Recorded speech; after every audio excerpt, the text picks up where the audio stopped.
to introduce Stephen. I've never been in a campaign, fundraising, anything according to campaigns. I have never watched a campaign as closely as I have this one. Glenn and I have known him for a few years. However, it took a very short period of time for him to earn our love and respect as a devoted son, father, hard worker, husband, and a leader in Christianity through his gospel ministry. Stephen is honest, trustworthy, and will represent Tennessee and our entire country with common sense ideas. Stephen will bring a freshness to the Congress as a freshly plowed field in the springtime. I give you Stephen Fincher, our next congressman.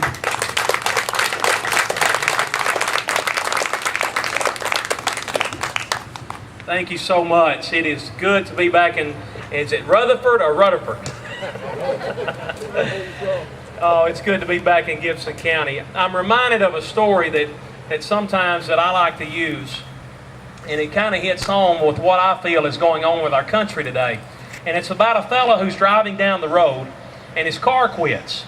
And he pulls over to the side of the road, coasts over the side of the road, and he pops the hood, and he's trying to figure out what's going on. And as he's looking under the hood, he sees a horse coming down the road. And as the horse comes by his car, the horse says, "Check the gas, man."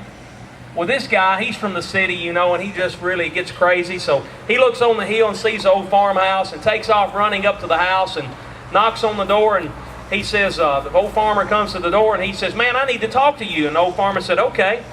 He said, "My car quit on the side of the road." And he said, "This horse came by and talked to me." And he said, "Well, what did he say?" He said, "Well, my car quit," and he said, "Check the gas." And the old farmer scratched his head and he said, "Well, did the horse have floppy ears?" And the guy said, "Yeah."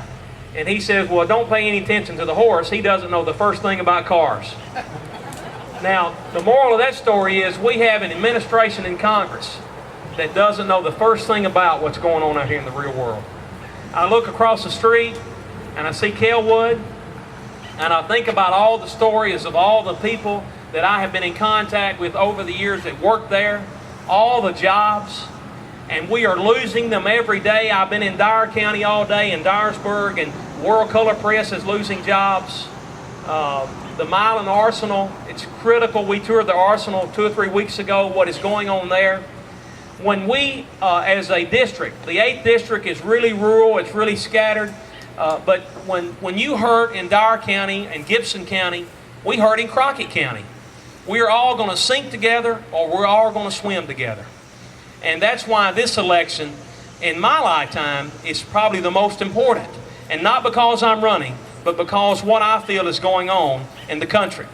Now, a little bit about who I am. A lot of you know me. I am Stephen Fincher. I am from Frog Jump, Tennessee. I am a farmer. 7 generations of my family have farmed in Frog Jump. My wife, Lynn, is over by the door. She's not my daughter. She's my wife.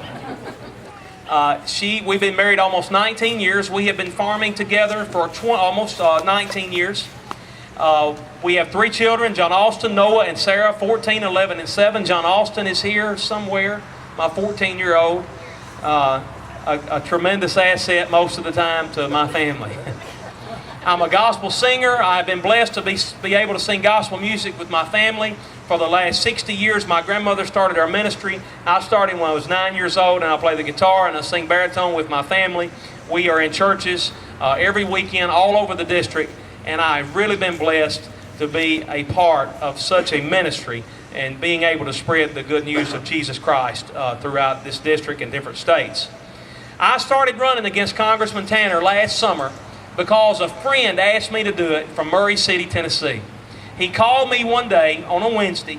I was in the cotton field spraying cotton, and he said, "Stephen, we need someone to run against Congressman Tanner because he's lost his conservative ways. He was voting with Nancy Pelosi 95%, Barney Frank 96%.